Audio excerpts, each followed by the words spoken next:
जय श्री कृष्ण दोस्तों, आज मैं बताने जा रही हूँ आप सभी को अपनी भारतीय संस्कृति के विषय में। मैं एक भारतीय हूँ। मैंने इस भारतवर्ष की भूमि पर जन्म लिया है। ईश्वर ने मुझ पर बहुत बड़ी कृपा की, मुझे इस पवित्र भूमि पर जन्म देकर। भारतीय संस्कृति की एक सबसे महत्वपूर्ण विशेषता यह है कि हजारों वर्षों के बाद भी यह संस्कृति आज भी अपने मूल रूप में जीवित है, जबकि बहुत से देशों की संस्कृतियां अपने मूल स्वरूप को लगभग खो चुकी हैं। भारतीय संस्कृति की सहिष्णु प्रकृति ने उसे दीर्घायु और स्थायित्व प्रदान किया है। भारतीय संस्कृति ही ऐसी संस्कृति है जो परंपराओं को आज अपने साथ लेकर चल रही है। वैसे परंपराएं सभ्यता का हिस्सा है। सभ्यता जो सद्भावना और आपसी प्रेम की परिचायक है। भारतीय संस्कृति का दृश्य तो आप कोरोना काल में भी देख ही चुके होंगे। आज हाथ जोड़कर नमस्कार करने का प्रचलन अन्य देश में भी अपना रहे हैं लोग। भारतीय संस्कृति अंतरात्मा को प्रधानता देती है। नैतिकता की रक्षा को दृष्टि में रखकर भारत में मान्यताएं निर्धारित की जाती हैं। भारतीय संस्कृति मानवता और मानव से परस्पर प्रेम भाव रखने का संदेश देती है।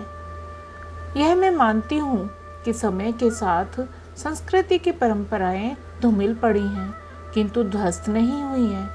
किसी भी वस्तु पर पड़ गई धूल हमारे सकारात्मक प्रयास से साफ की जा सकती है।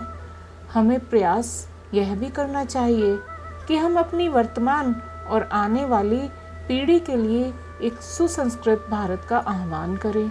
हमारा कर्तव्य है कि हम अपनी सुसंस्कृत परंपराओं के विषय में अपने बच्चों को अवगत कराएं, उनको अपने महान पूर्वजों की गाथाएं सुनाते रहें। और सबसे अच्छी बात यह होगी कि उनको यह कहा जाए कि आप समय निकालकर प्रतिदिन भारतीय परंपरा तथा उससे जुड़ी एक कहानी लिखें। इससे दो फायदे होंगे। एक तो बच्चों को अपने पूर्वजों के विषय में ज्ञान होगा, दूसरे उनकी हिंदी भाषा पर पकड़ अच्छी होगी। भारतीय संस्कृति ही ऐसी संस्कृति है जो रिश्तों के महत्व को भी समझाती है। भले ही आज भाई भाई आपस में झगड़ रहे हों, यह सब भौतिकता की तरफ व्यक्ति का बढ़ता आकर्षण करवा रहा है। किंतु हमें यह भी स्मरण रखना चाहिए कि राम लक्ष्मण भरत शत्रुघ्न जैसे भाई भी हमारी ही संस्कृति में अवतरित हुए हैं, जिनके प्यार की कहानी आज भी सुनाई जाती है। इन कहानियों की झलक आज भी ज्यादातर ग्रामीण क्षेत्रों में मिल जाएगी। भारत के ग्रामीण क्षेत्रों में आज भी भारतीय संस्कृति जीवित है। हाँ, यह कह सकते हैं कि जीवित तो है, किंतु पूर्णतः स्वस्थ नहीं है। भारतीय सभ्यता और संस्कृति का विकास वैदिक सभ्यता से माना जाता है। वैदिक सभ्यता ग्रामीण सभ्यता थी, इसलिए भारतीय संस्कृति का मूल स्थान गांव ही है। ग्रामीण रहन सहन खान पान में देश की संस्कृति विविधता और उसमें निहित एकता की झलक मिलती है।